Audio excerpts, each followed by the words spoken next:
I was watching you, and I was like, this is fucking tremendous. It's like watching Christopher Walken.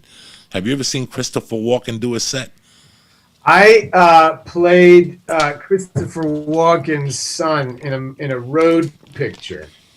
I'm going to show you a picture. And we spent, I'll tell you a little story about him. We spent, I guess, like 2 months doing this movie about a father and son who like take this road trip together. And he, there's us. Wow. How long ago was that? That was like, I want to say like 8 years ago or something. So we're filming in Albuquerque, and we spent so much time in this fucking car together that like on our days off, like it didn't even occur to me that I was going to call the guy up and say like, hey, you want to get a drink or whatever, because like we'd seen just too much of each other. And so I was just wandering around Albuquerque on my day off, and I look across the street and I see this guy, and it's him, and he's in this like floor-length black trench coat, and his hair is like standing straight up, and he's wandering around like a zombie, just like looks so depressed and confused. And so we come in the next day to work, and I'm like, hey man, listen, I don't want you to think I'm like following you around or anything, but I was in town yesterday and I saw you walking around, and I got to say, like, you didn't look that happy. Like, everything all right? How you doing? And he says, Albuquerque, they're not my people. And and so I'm like, yeah, I mean, I can see how there's a mismatch there. And so then like about 3 weeks later, we end up filming in Atlantic City, which was the end of the shoot. And the minute we get to AC, he's just like lights up, like transforms. He's bounding around on the balls of his feet. He's recounting me all these stories about being on the boardwalk as a kid with his dad and getting in fights and stuff. And we're like doing this one scene driving through town, and the car, it's like, this was still when we were using real film, and they had to change out the mag on the mount on the car. And we pull over to the side of the road, and they're changing the mag, and we get out to stretch, and we look across the street, and there's like the longest line of zombie looking people you have ever seen. Like, it looked like Michael Jackson's Thriller or something. And it became clear there was a methadone clinic there, and like everybody was there to get their fix that morning. And suddenly one guy looks up and looks across the street and sees Chris, and he's like, hey, it's the King of New York.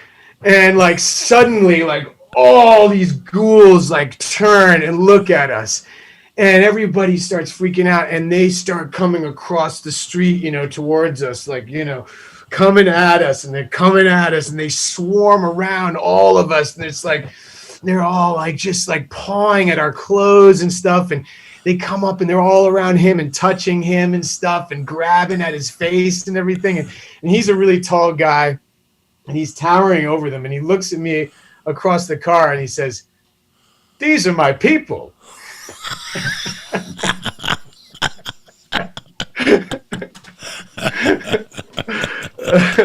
I never met him. I met his wife. Yeah. When I read The Sopranos the first time. Yeah. I was waiting for her at 11 o'clock with her, like in 2000 maybe. Yeah. Her assistant seen me at Caroline's. Yeah. And I'm outside in the street, and she comes up to me and she's like, hey, I'm casting this show you might be good for. Why don't you go upstairs and leave your name and number? I go, Georgiana, I'm here at 11 o'clock. So she's like, come on, walk in with me. So we walked in, we got on the elevator, and I go, I got to ask you a question. Is it true that Christopher Walken is your husband? And she goes, yeah. And I go, I got to tell you something else. His best movie's at Close Range. And she fucking lit up. She goes, you're right. I always say that also. Wow. And that was it. I went and I auditioned. I didn't get the role. So what the fuck you want from me? You know what I'm saying? You try to butter him up, you get fingered in the ass. All the Sopranos? What happened? Did she cast all the episodes? I think so. Georgine and had a partner who was also a sweetheart in L.A. She took care of me.